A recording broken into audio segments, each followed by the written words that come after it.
le marocain est très difficile à digérer.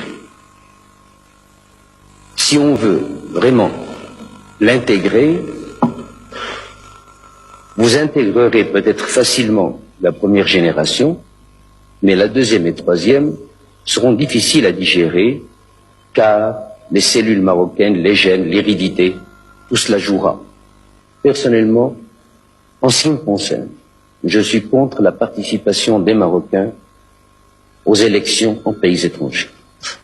Car malheureusement, même au bout d'une génération, même au bout de 2 générations, on leur dira un jour, va, tu n'es pas un vrai Hollandais, tu n'es pas un vrai Français, tu n'es pas un vrai Italien, tu es un importé. On le leur rappellera un jour ou l'autre. Et à mon avis, pourquoi voulez-vous qu'un Marocain se mette vraiment au garde à vous, intérieurement et extérieurement, en écoutant l'hymne hollandais? Pourquoi lui demander,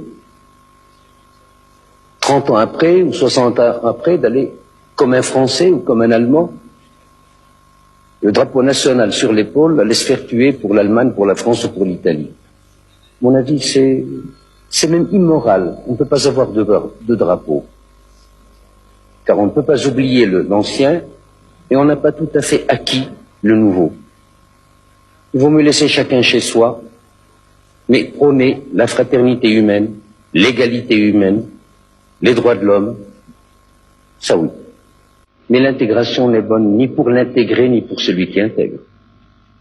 Est-ce que vous aimeriez qu'il soit intégré en France? Le principe même de l'intégration, est-ce que vous êtes pour ou est-ce que vous êtes contre? Je n'appellerais même pas cela l'intégration. Et je n'aimerais pas du tout qu'il soit l'objet d'une tentative, car ils ne seront jamais intégrés. Vous croyez qu'eux ne le veulent pas, non, ou que c'est les Français qui le refusent? L'exprimeront-ils qu'ils ne le pourront pas? C'est possible entre Européens. La trame est la même. Les mouvements européens dans l'histoire ont été Est-Ouest. Et les mouvements humains. La religion, tout un tas de choses. Mais là, c'est un autre continent. Et vous n'en avez que faire. Ce sera de mauvais Français. Ce seront de mauvais Français. Enfin, vous nous découragez de chercher à intégrer. Je vous décourage, en ce qui concerne les miens, les Marocains, d'essayer des détournements de nationalité, car ils ne seront jamais 100% français. Ça, je peux vous l'assurer.